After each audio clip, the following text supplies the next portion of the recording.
नमस्कार साथियों, स्वागत है आप सभी के आपके अपने YouTube चैनल शिवान एकेडमिक पे। तो साथियों, आज के टॉपिक में हम लोग चर्चा करेंगे सॉल्यूशन के एमसीक्यू क्वेश्चन को। साथियों, ये वीडियो वहीं से शुरू होने जा रहा है जहां से पिछला वीडियो समाप्त हुआ था। तो आज का पहला क्वेश्चन है,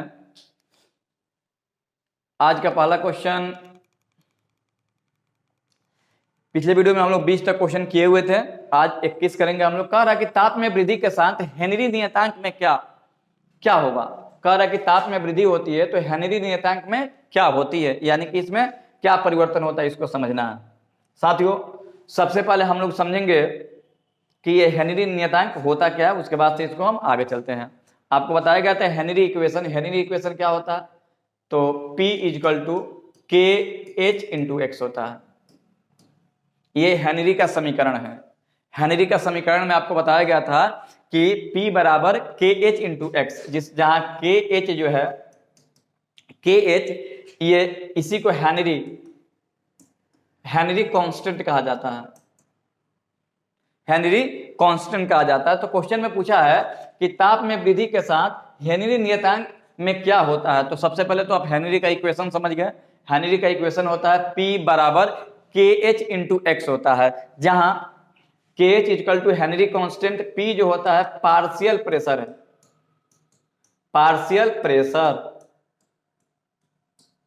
और X जो है मोल फ्रैक्शन ऑफ सॉल्यूट, या मोल फ्रैक्शन आप कह लीजिए, इतना। हेनरी नियम कहता है कि नियत ताप पर किसी द्रव में घुली गैस की मात्रा अर्थात मोल अंश उस पे लगाए गए आंशिक दाब के समानुपाती होता है, अर्थात P = KH × X होता है। अब यहाँ पे हम समझने वाले हैं कि हेनरी कांस्टेंट को कौन कौन से टर्म है जो इसको प्रभावित करते हैं, क्योंकि उसी में छुपा हुआ है कि ताप में वृद्धि के साथ हेनरी के नियतांक में क्या परिवर्तन होता है। ऐसे तो हम आपको टिक आउट करवा देंगे, लेकिन अगर मान लेते हैं कि अगर इसके अलावा कोई और क्वेश्चन आ जाए हेनरी से रिलेटेड, तो आप कैसे बना पाओगे। तो इस सबसे पहले हम लोग हेनरी कांस्टेंट समझने का प्रयास करेंगे कि हेनरी कांस्टेंट क्या होता है। तो देखिए बच्चों, हेनरी कांस्टेंट यहां पे हम लोग समझेंगे फैक्टर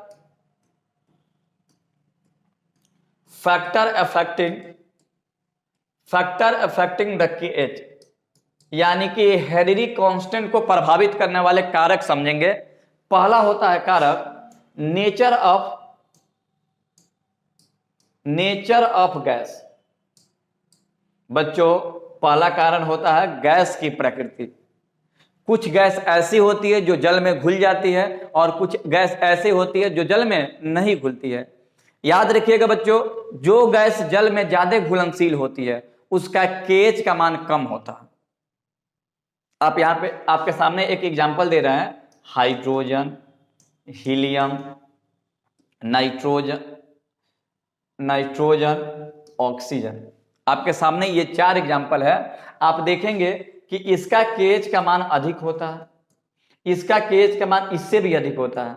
अगर मान लेते हैं कि इसका समथिंग है तो ये समथिंग से भी ज्यादा होता है, यानी कि ये इसका KH मान इससे भी अधिक होता है, और इसका कम होता है।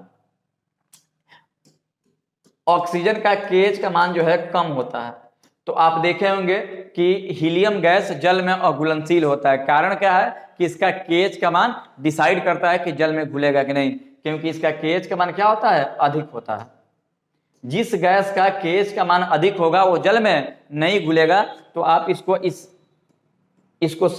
इसको आप क्लियर करके चलेंगे कि इसका KH का मान अधिक अधिक अधिक, ठीक है ना। इसमें सबसे अधिक इसका होता है। और ऑक्सीजन का KH जो है हेनरी कांस्टेंट का मान बहुत ही कम होता है, जिसके कारण ऑक्सीजन जल में अधिक घुलनशील होती है, यानी कि जिसका KH का मान कम होगा वो जल में अधिक घुलेगा। तो जल में अधिक घुलनशील इन चारों में कौन होगा, ऑक्सीजन होगा।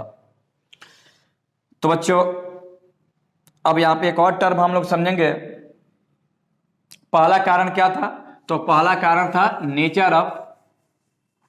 Nature of gas. दूसरा कारण समझेंगे, देखिए सिर्फ आपको टिक आउट ही नहीं करना है कि बस इसका आंसर बी होगा या सी होगा, प्रॉपर इसका सोल्यूशन समझना है, ताकि अगर इसके अलावे कोई क्वेश्चन और आ जाए तो आपसे किसी प्रकार का कोई दिक्कत नहीं हो। तो टिक आउट से थोड़ा सा सावधान रहिएगा, आपको प्रॉपर वे में देखना है कि इसका आंसर कैसे निकलता है। दूसरा होता है टेम्परेचर। तो बच्चों याद रखेंगे कि हेनरी कांस्टेंट जो है समानुपाती होता है टेम्परेचर के। हेनरी कांस्टेंट समानुपाती होता है टेम्परेचर के, यानी कि टेम्परेचर बढ़ेगा तो हेनरी कांस्टेंट का हेनरी कांस्टेंट का मान क्या होगा, बढ़ेगा। अगर टेम्परेचर घटेगा तो हेनरी कांस्टेंट का मान घटेगा। अच्छा, आप लोग यहां पे एक समझ रखे हैं बात कि P equal to KH into x, यानी कि अगर हम KH निकालें तो क्या आएगा, P equal to P by x आएगा। तो अगर हम यानी कि KH जो है इनवर्सली प्रोपोर्शनल होता है सॉल्युबिलिटी के। S का मतलब होता है सॉल्युबिलिटी। आप लोग पहले से जान रखे हैं कि KH जो है इनवर्सली प्रोपोर्शनल होता है सॉल्युबिलिटी के, यानी कि मोल फ्रैक्शन के। यानी कि इसका मतलब क्या हुआ, देखो हेनरी कांस्टेंट समानुपाती होता है टेम्परेचर के और हेनरी कांस्टेंट व्युत्क्रमानुपाती होता है विलेयता के। तो हेनरी कांस्टेंट एक्चुअली क्या हुआ, व्युत्क्रमानुपाती हुआ किसके व्युत्क्रमानुपाती हुआ। तो यहां पे आप लिख सकते हो यहां पे कि अब KH के जगह पे आप टेम्परेचर भी लिख सकते हो। यहां पे क्या था, तो यहां पे था KH इनवर्सली प्रोपोर्शनल 1/x।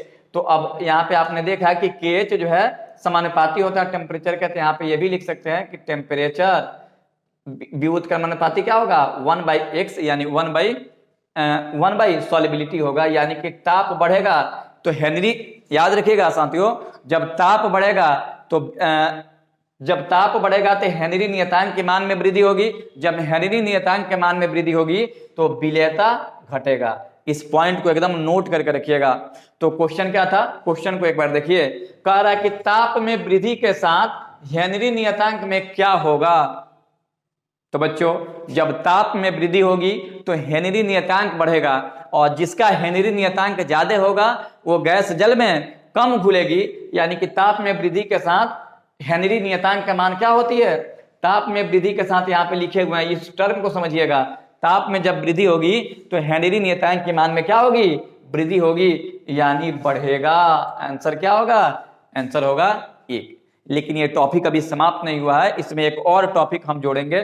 पहला क्या था, नेचर ऑफ गैस। दूसरा क्या था, टेम्परेचर। और तीसरा बच्चों एक और पॉइंट जानिएगा, 3 नंबर पॉइंट। और ये 3 नंबर पॉइंट क्या है, तो 3 नंबर पॉइंट है solubility of gas. Solubility of gas, ये आपको समझना है। और इसमें क्या होगा कि KH इनवर्सली प्रोपोर्शनल होता है 1/x के, यानी कि जो गैस जल में ज्यादा घुलनशील होगी उसका KH का मान कम होगा, और जो गैस जल में कम विलेयता होगी उसका KH का मान क्या होगा, बढ़ेगा। यानी कि विलेयता बढ़ने से हेनरी कांस्टेंट का मान क्या होती है, कमी होती है। यानी कि जो गैस जल में घुल जाएगी ज्यादा उसकी हेनरी नियतांक का मान कम होगा, और जो गैस जल में कम घुलेगी उसका हेनरी नियतांक का मान क्या होगा साथियों, ज्यादा होगा। ये आपको टर्म याद रखना है। तो इसका तो आंसर आपने कर दिया कि इसका आंसर क्या होगा, ताप में वृद्धि होगा तो हेनरी नियतांक के मान में क्या होगी, वृद्धि होगी। अगला क्वेश्चन देखते हैं। अगला क्वेश्चन है बच्चों आपके सामने है कि हेनरी नियतांक का मान, फिर आ गया जी हेनरी से क्वेश्चन। इसीलिए बोले थे कि जब भी कोई टर्म का क्वेश्चन देखना है ना, जब भी किसी तथ्य का क्वेश्चन समझना है तो उस पॉइंट को समझना बेहद जरूरी है, तभी जाकर के आप एग्जाम में टोटल 35 का 35 का क्वेश्चन करके आप आओगे। ठीक है, क्वेश्चन है कि हेनरी नियतांक का मान होता है, बताना है आपको, उच्च विलेयता वाली गैसों के लिए अधिक। कह रहा है कि हेनरी नियतांक क्या होता है, जो गैस जल में ज्यादा घुलती है उसके लिए KH का मान अधिक होता है। ऑप्शन दिया है कि उच्च विलेयता वाली गैसों के लिए अधिक होता है। यानी कह रहा है कि अगर यदि कोई गैस जल में ज्यादा घुलेगी तो क्या हेनरी कांस्टेंट का मान अधिक होगा। तो अभी बताए थे कि जो गैस जल में ज्यादा घुलती है उसका हेनरी नियतांक का मान उसमें कम होता है। तो ये वाला ऑप्शन बिल्कुल गलत है। ऑप्शन नंबर 2, निम्न विलेयता वाली गैसों के लिए अधिक होता है। बस बहुत ये पॉइंट वैलिड है कि कह रहा है कि जिसकी विलेयता कम होती है उसमें केएच का मान यानी हेनरी नियतांक का मान ज्यादा होता है। तो यही कह रहा है हाँ बिल्कुल ज्यादा होता है। सभी गैसों के लिए स्थिर होता नहीं, हेनरी नियतांक का मान गैसों की प्रकृति पर निर्भर करता है। तो जब गैस बदल जाएगा तो गैस की प्रकृति बदल जाएगी, तो समान नहीं होगा, असमान होगा। यहाँ पे स्थिर कह रहा बिल्कुल गलत है। गैसों की विलेयता से संबंधित नहीं है क्योंकि हेनरी नियतांक बढ़ेगा तो विलेयता घटेगा, हेनरी नियतांक घटेगा तो विलेयता बढ़ेगा। यानी इसका आंसर होगा बी। अगर कि कोई गैस निम्न विलेयता वाली है तो उसमें हेनरी नियतांक का मान क्या होगा? हाई होगा साथियों। तो अगला क्वेश्चन देखते हैं, इसका आंसर होगा बी। अगला क्वेश्चन है बच्चों आपके साथ कि H2SO4, एक यहाँ पे आपके पास एसिड दिया हुआ है H2SO4, नाम इसका याद होगा, इसका नाम होता है सल्फ्यूरिक एसिड। सल्फ्यूरिक एसिड होता है H2SO4। कह रहा है कि H2SO4 का बेसिसिटी क्या होता है? बेसिसिटी का मतलब है कि जब ये जल में घुलेगा तो कितना OH आयन देगा। तो इसके लिए ऐसे आपको याद भी होना चाहिए और स्ट्रक्चर भी आपको याद होना चाहिए। इसका स्ट्रक्चर बच्चों होता है ऐसे, यानी कि एक OH यहां से निकल सकता है और एक OH यहां से निकल सकता है। तो इसका बेसिसिटी होगा, इसका बेसिसिटी कितना होगा? तो इसका बेसिसिटी होगा 2। तो याद रखिएगा, कह रहा है कि H2SO4 की बेसिसिटी कितनी होगी? तो H2SO4 की बेसिसिटी कितनी होगी? तो बच्चों यहाँ पे आंसर होगा 2 और ऑप्शन भी होगा बी। अगला क्वेश्चन देखते हैं। अगला क्वेश्चन है H3PO3। क्वेश्चन है H3PO3, PO3 नहीं है जी, PO4 है बच्चों। ये आपका यहाँ पे एसिड दिया हुआ है H2SO4, H3PO4। हम आपसे जानना चाहेंगे, कमेंट में आप इसका जवाब दीजिए कि इसका नाम क्या होता है H3PO4 का। पिछले वीडियो में इसका नाम हम बताए थे कि इसका और इसको किस नाम से जाना जाता है। उम्मीद करते हैं कि आप लोग कमेंट बॉक्स में इसका जवाब जरूर दीजिएगा कि H2SO4 का नाम क्या होता है, केमिकल नेम बताना है इसका। तो चलिए तब तक हम इसका बेसिसिटी निकाल देते हैं कितना होता है। तो अगर स्ट्रक्चर की बात करें तो स्ट्रक्चर इसका ऐसे होता है,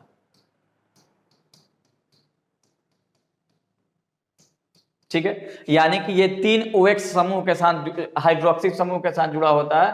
तो इसका बेसिसिटी कितना होगा? इसका बेसिसिटी होगा बच्चों 1 2 3, यानी कि ये 3 OH देगा। एसिड में बेसिसिटी इसलिए होती है क्योंकि वो जल में घुल करके ये क्या देगा? OH देगा, ठीक है। कमेंट में इसका नाम आ गया होगा और नाम यहाँ पे हम बता देते हैं, ऑर्थो फास्फोरिक एसिड। ऑर्थोफास्फोरिक एसिड इसका नाम होता है, या इसको फास्फोरिक एसिड भी कहा जाता है। तो इसका बेसिसिटी होगा बच्चों 3 होगा। अगला क्वेश्चन देखते हैं। अगला क्वेश्चन है कि CaOH का होल ट्वाइस, CaOH का होल ट्वाइस यानी कैल्शियम हाइड्रोक्साइड, इसको बूझा हुआ चूना कहा जाता है। नाम याद रखिएगा बच्चों, बूझा हुआ चूना है। कह रहा है कि बताइए कि CaOH के होल ट्वाइस का तुल्यांकी भार कितना होगा? तो देखिए कंपाउंड क्या दिया है? Calcium hydroxide. क्या है ये? तो बेस है। तो इसका हम क्या निकालेंगे? Equivalent weight. तो इक्विवेलेंट वेट आपको हम बताए थे पहले भी। इक्विवेलेंट वेट का फॉर्मूला क्या होता है? तो पहले तो इक्विवेलेंट वेट देखिए डिफरेंट केस में निकाला जाता है। अगर एटम के लिए निकाला जाए, हो सकता है कि इसके जगह पे सोडियम दे देता, कहता है इक्विवेलेंट वेट ज्ञात करे। तो अगर सोडियम के लिए ज्ञात किया जाता है तो सोडियम के लिए क्या होगा कि एटॉमिक मास बट्टा वैलेंसी होगा। अगर कोई कंपाउंड आता है तो आप जानते हैं कंपाउंड 3 प्रकार का होता है, या तो एसिड होगा, या तो बेस होगा, या तो साल्ट होगा। यहाँ पे कंपाउंड क्या है? तो कंपाउंड है यहाँ पे बेस है। तो हम इसका मोलिकुलर मास अब बट्टा देख लेंगे इसमें कितना OH समूह जुड़ा है, उससे हम क्या करेंगे, भाग देंगे। तो मोलिकुलर मास इसका निकालेंगे तो एगो कैल्शियम है, 2 गो ऑक्सीजन है और 2 गो हाइड्रोजन है। और इसमें OH समूह कितना त्याग सकता है, ये 2 त्याग सकता है। तो इसमें लिखेंगे कितना, 2। कैल्शियम का 40, 2 गुणे ऑक्सीजन का 16 और 2 गुणे हाइड्रोजन का 1 बट्टा 2। 40 प्लस 32 प्लस 2 बट्टा 2 कितना होगा बच्चों, तो इसको ऐड करेंगे आप तो आएगा 2 × 2 4 और 3 × 4 7 बट्टा 2। आप इसको कटाओगे तो आएगा 3 और ये आएगा 7 यानी कि 37। यानी इसका इक्विवेलेंट वेट कितना आएगा, तो 37। ये होगा आपका आंसर। एकदम जितना भी क्वेश्चन है बच्चों इसमें सब एकदम इजी क्वेश्चन है। ये इजी तब होगा ना जब आपके पूरे आपके चैप्टर पे पूरा कमांड होगा। अगर कमांड नहीं है तो वीडियो को आप डेली आपके जितने भी ये जो चैप्टर चल रहा है, जितने भी इसका वीडियो बन पाएगा सब वीडियो आप लोग के इस चैनल पे अपलोड कराया जाएगा। बस आपको करना क्या है, तो वीडियो को एकदम डेली देखते रहना है। अगला क्वेश्चन है कि ताप बढ़ने से द्रव में गैस की विलेयता पर क्या प्रभाव पड़ता है। द्रव में गैस की विलेयता समझिएगा। मान लेते हैं कि यहां पे कोई द्रव है, द्रव दिया हुआ है और यहां पे कोई गैस आप घोल रहे हैं। मान लेते हैं कि आप ऑक्सीजन को ही घोलना चाह रहे हैं, इसमें घुलाना चाहते हैं। याद रखिएगा जब भी किसी ये द्रव है और ये गैस है, आप गैस को इसमें जब डालेंगे, देखिए गैस का काइनेटिक एनर्जी सबसे अधिक होता है, ठोस से भी अधिक होता है और लिक्विड से भी अधिक होता है। लेकिन अधिक होता है जब इसको आप गैस में घोल रहे हो, गैस को द्रव में घोल रहे हो, तो इसको जब गर्म करोगे तो और इसके एनर्जी में वृद्धि होगी। वृद्धि होने से ये गैस घुलेगा नहीं और क्या होगा, बाहर चला जाएगा। तो याद रखिएगा जब भी किसी द्रव में गैस की विलेयता चेक किया जाता है, ताप बढ़ने से द्रव में गैस की विलेयता तो हमेशा घटेगा। द्रव की विलेयता क्या होती है, द्रव में गैस की विलेयता क्या होती है, हमेशा कमी होती है। कब, जब ताप में वृद्धि होगी। लेकिन अगर दाब में वृद्धि करे ना, दाब ज्यादा से ज्यादा लगाए तो ये समानुपाती हो जाएगा, अर्थात विलेयता बढ़ जाएगा। अगर ताप के जगह पे दाब दिया रहता तो आंसर इसका हो जाता कि बढ़ेगा, लेकिन यहाँ पे ताप बढ़ा रहा तो विलेयता क्या होगा, घटेगा। ठीक है, इस टर्म को याद रखना। लेकिन अगर क्वेश्चन ऐसे रहता कि किसी द्रव में ठोस की विलेयता बताइए, तो द्रव में अगर ठोस की विलेयता कहता ना तो टेम्परेचर बढ़ाने से बढ़ता है। आप देखे होंगे मेला में जिलेबी बनता है, तो जब चाशनी बनाया जाता है जिलेबी के लिए तो चीनी को गर्म किया जाता है। जब चीनी को गर्म किया जाता है तो जितने टेम्परेचर को बढ़ाया जाता है, चीनी जल्द से जल्द जो होता है पानी में घुल जाती है। और आपको याद होगा, और उस स्थिति में चीनी का पानी में घुलना कौन सा विलयन कहलाता है, ये आपको मालूम होना चाहिए। संतृप्त होगा कि असंतृप्त होगा कि अति संतृप्त होगा, इसका थोड़ा सा जवाब आप लोग कमेंट बॉक्स में जरूर दीजिएगा। कि जो मेला में जिलेबी जो बनता है उसका जो चाशनी तैयार किया जाता है, उसमें जो चीनी जल में घुला रहता है ताप बेसिस पर, वो कौन सा विलयन का निर्माण करता है। ठीक है, अगला क्वेश्चन, तो इसका आंसर क्या हो जाएगा, घटेगा। अगला क्वेश्चन देखते हैं, क्वेश्चन नंबर 27 कह रहा है, क्वेश्चन नंबर 27 H2SO4 है। आप जानते हो कि H2SO4 क्या होता है, तो ये एसिड है। नॉर्मेलिटी निकालना है, तो देखो तो इसका नॉर्मेलिटी का फॉर्मूला क्या होता है, नॉर्मेलिटी बराबर होता है m गुणे यानी कि मोलारिटी बटा बटा नहीं है जी, बेसिसिटी है जी। ठीक है, यानी कि n बराबर होता है m गुणे बेसिसिटी, यानी कि नॉर्मेलिटी बराबर मोलारिटी गुणे बेसिसिटी। तो n का n, मोलारिटी कितना दिया है 0.5 गुणे, अभी आपको बताए थे कि H2SO4 का बेसिसिटी कितना होता है, 2 होता है। तो 2, तो 0.5 में 2 से गुणा कीजिएगा तो 5 दूना 10 यानी 0, यानी n निकालेंगे तो 1 आएगा। तो बच्चों आंसर होगा इसका 1। ठीक है, अगला क्वेश्चन देखते हैं। कह रहा है कि अब फिर उल्टा क्वेश्चन आ गया है जी। देखिए कंपाउंड क्या दिया है, कंपाउंड दिया है H2SO4। ठीक है, तो इसका बेसिसिटी यहीं पे लिख देते हैं। बेसिसिटी कितना होगा बच्चों, तो बेसिसिटी होगा 2। और देखिए तो इसका नॉर्मेलिटी कितना दिया है, तो नॉर्मेलिटी दिया है 5 और कह रहा है कि मोलारिटी निकालिए। तो फार्मूला क्या होता है, फार्मूला होता है n बराबर m गुणे बेसिसिटी। तो आपको निकालना क्या है, आपको निकालना है m, तो n बट्टा बेसिसिटी। तो बच्चों इसका आंसर होगा, m का मान दिया है 5 और इसका मान दिया है 2, भाग लगाओगे तो 2.5, ये आपको पता होनी चाहिए। तो आंसर होगा 2.5।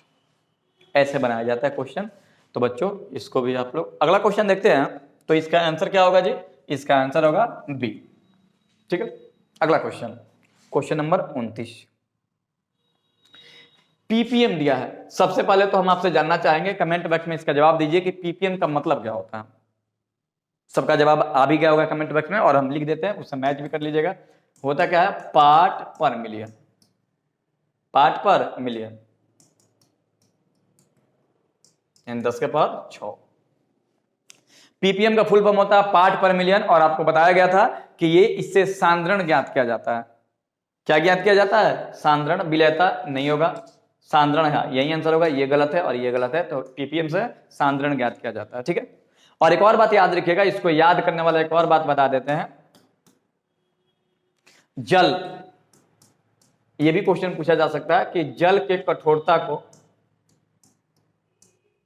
कठोरता को पीपीएम में मेजर किया जाता है, पीपीएम में मापा जाता है, मापा जाता है। जैसे कि आप जानते हैं कि जल 2 प्रकार का होता है। देखने में तो जल लिक्विड ही दिखाई देता है, लेकिन उसका भी दो वैरायटी है। एक होता है सॉफ्ट वाटर और एक होता है हार्ड वाटर। तो जल की कठोरता को हम लोग पीपीएम में मापते हैं। कभी इस वीडियो पे हम लोग चर्चा जरूर करेंगे पॉइंट पे कि ये जल की कठोरता होता क्या। आने वाले टॉपिक में ये आगे मिलेगा कि जल की कठोरता क्या होता है। फिलहाल आप समझिए कि जल की कठोरता से क्या नापा जाता है, पीपीएम से क्या मेजर किया जाता है? तो जल की कठोरता या फिर वायु की शुद्धता, इसको भी याद रखिएगा। वायु की शुद्धता को भी किसमें मापा जाता है? पीपीएम से ही मापा जाता है कि वायु में कौन कौन से गैस घुली हुई है। तो याद रखिएगा, या फिर जल की कठोरता का है या फिर वायु का है, आपका आंसर होना चाहिए पीपीएम। और पीपीएम से क्या मेजर होता है? सांद्रण। अगला क्वेश्चन, अगला क्वेश्चन है कि कोई बाइनरी सोल्यूशन है जी। कौन सोल्यूशन है? 4 binary solution. Binary solution, binary solution में क्या होता है कि ये कोई पदार्थ ए है, यहां पे दिया है विलेय ए है, और विलायक क्या है इसका? बी है। विलेय ए है और विलायक बी है। ये क्वेश्चन कई बार आपके एग्जाम में पूछे गए हैं। तो बाइनरी है तो क्या बनाएगा? ए और बी। इसका मोल दिया है Na और इसका मोल दिया है Nb। क्वेश्चन में कह रहा है कि विलायक का मोल प्रभाज निकालिए, यानी XB का निकालना है। मोल प्रभाज को X कहते हैं, और किसका निकालना है? तो B का निकालना है। B क्या है? सॉल्यूट है। तो B का कैसे निकालेंगे? देखिए, मोल प्रभाज का फॉर्मूला होता है, अगर विलायक का निकालना है तो विलायक के मोलों की संख्या बट्टा उस विलयन में उपस्थित विलेय की मोलों की संख्या प्लस विलायक के मोलों की संख्या। तो XB बराबर होगा NB बट्टा Na प्लस NB। ये विलायक के लिए है। अगर विलेय के लिए पूछता तो क्या होता? Na बट्टा Na प्लस NB। विलेय के लिए पूछता तो ये विलेय के लिए है, और ये किसके लिए है? विलायक के लिए है। ठीक है, तो क्वेश्चन में पूछा है कि विलायक का मोल फ्रैक्शन बताइए, यानी XB निकालना है। तो XB, B पूछेगा तो ऊपर में B होना चाहिए। देखिए, ऊपर B है और नीचे ही है, यानी आपका आंसर यही होना चाहिए। चाहिए नहीं, यही होगा। ये गलत है, ये गलत है, ये भी गलत है। आंसर आपका सही क्या है? B है।